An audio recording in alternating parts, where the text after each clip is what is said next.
Rick Mihelic, by the way, is the Director of Emerging Technologies. He's the lead on the BEV fleets for ROL. And of course, guys, go to NACFE.org, find out about the messy middle. This fall, 13 fleets are going to be taking part in the North American Council of Freight Efficiency's Run on Less Messy Middle, a real-world demonstration to bring clarity to long-haul trucking. Our good friend Rick is here. It's good to have you. Good morning to you. How you doing? Hey, great. It's early morning here where I am. It's hour before sunrise. Oh, my God. Are you on the West Coast? Yes, I am. Oh, sweet mother of pearl. You know, I'm actually in the central time here, but I spent the last 3 years and back and forth still over in Santa Clarita. So, my friend, I have nothing but deep, abiding sympathy, even if you're an early riser. Thank you so much for making the time. You actually got a chance to work with Saia. That company over there. Can you kind of give us an overview of what happened, what you saw, and what you're excited about coming? Yeah, back in June, I got to visit their facility in Stockton, California, and Saia. You see their trucks everywhere. They've been around over 100 years. They've had over 6,000 tractors and more than 26,000 trailers, 213 terminals. They operate in all 48 contiguous states. It's an amazingly capable company hauling LTL. We visited them in June. We got to see 2 Tesla semis that they're using in operations there as they get comfortable with the battery electric technology. It was really revealing seeing them in real world operations after 8 years of listening to the hype about the Tesla semi. It's really great seeing them in the field. It's interesting too because one of the things we've been talking about with NACFE is the idea of charging, of how we go from one place to another and how we get there. So it's not so much a matter of how it handles on the road, but how do we make sure that it keeps handling on the road by staying powered up. And Saia seemed to be a really kind of great way to kind of figure this out because of their LTL approach, because of their stop and start. Anybody who grew up in the 50s or 60s actually was very well aware of the Saia trucks rolling all over the place, and they seem kind of uniquely positioned to kind of fulfill Dave's mandate of the future was yesterday. They are kind of the great test drive for this stuff, aren't they? Yeah, they've got a great operation. They're using these trucks both in LTL and pickup and delivery. So, they can slip seat these trucks and use them 2 different ways on the same day. It's a really interesting operation, and they've got access to some high-powered chargers from a Tesla facility that's right nearby. Let me ask you about that too, in regards to what you learn. I can only kind of go from what you've been told and what you saw up close and personal. In regards to onboarding stuff like these EVs, it really is important that you have a very close relationship with the people that are actually providing the equipment to you. Did you get a chance to see any of the Tesla people, and were they embedded there? Were they working with them?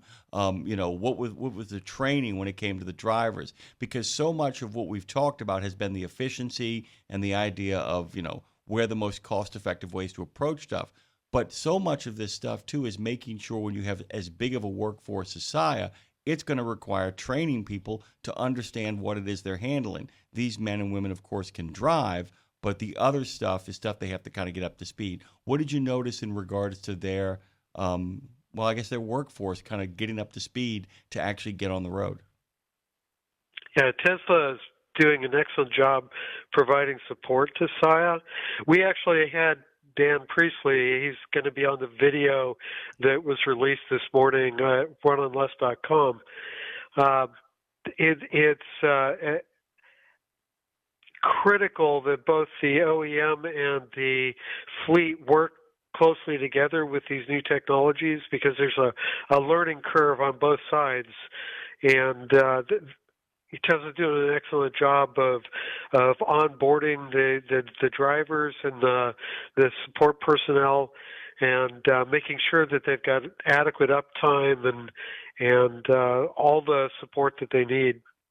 Well, and we talk about all the support that they need. So, kind of tell us about your own personal experience. We've talked, you've alluded to it a little bit here, but can you talk about once again, remind our listeners what the rides felt like, what you saw in regards to the efficiency and productivity of going from place to place, and from your own kind of vision of things, what seemed to be more kind of ready to go? The local deliveries, the idea of those last few miles, or the over the road stuff?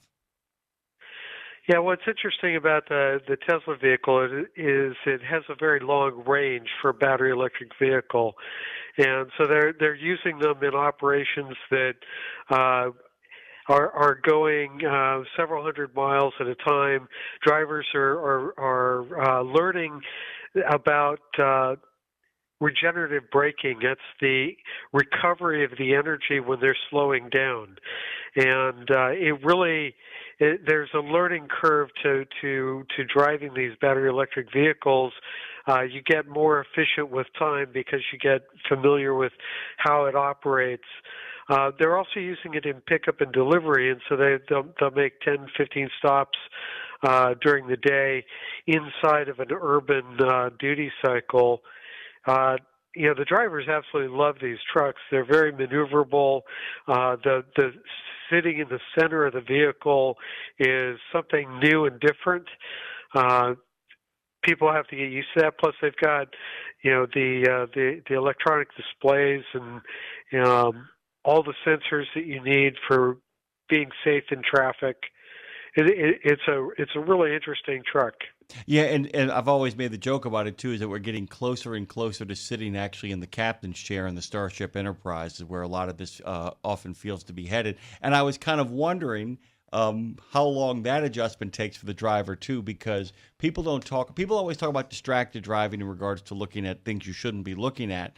I've often kind of wondered how long it takes a driver to kind of, I guess, adjust to being in such a cool atmosphere. I'm going to put it as basic as I can, because that can be an incredibly distracting thing. We've all been in a brand spanking new shiny car with all new bells and whistles, and it can be overwhelming. Did you find from being inside those cabs, from getting a close look at that stuff, where you're like, I can see how you might get transfixed by the new technologies? Yeah, well, it's exciting, right? So, in attracting new drivers, these new technologies are really interesting. The drivers I talked to said that it took them only a couple days to really get comfortable driving them. If you're used to driving a traditional conventional truck, uh, it's a big change to get, as you said, into the Starship, into the center seat, and with all the technology wrapped around you.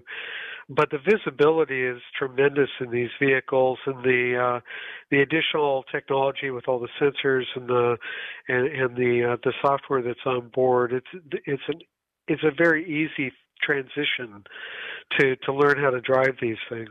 Well, yeah, I can imagine that too, given the fact of where the seat is positioned, not just in regards to where it's positioned at the center of the cab, but how you can actually see that it. We've always said that truck drivers feel like they're up, but there's a design about certain trucks where you still feel like I'm up, but I'm down low. This really kind of positions you up high, where you really are on the bridge of a ship, and there really is something that has a similarity to both a spaceship.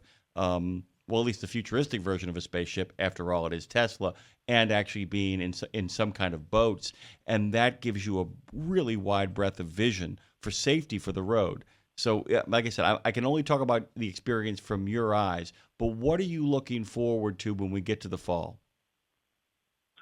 Well, when we do the run on less in September, what we're going to do is get data from 13 different vehicles in these different duty cycles, and it's going to be really interesting to see how they compare. We're hoping to show that they all work very well in each of their applications. The messy middle is all about choice. And with natural gas and battery electric and fuel cell and renewable diesel, it's choice. You can pick whatever solution fits best for you. And the other thing is too, and it's like I said that one of the exciting things for me is going to sound crazy though, is some of this is going to fail. And I don't mean that these people are going to fail or that you're going to fail, but some of this is going to be like, you know what, this doesn't work for us. Some of it is going to be we may have to try something else.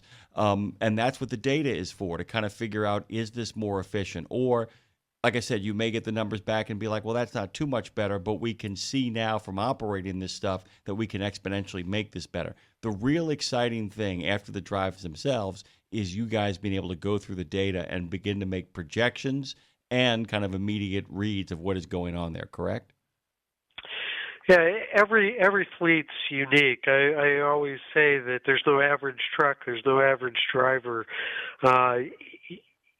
Each of these fleets has to try these technologies out and make sure that they're right for what they're using them for.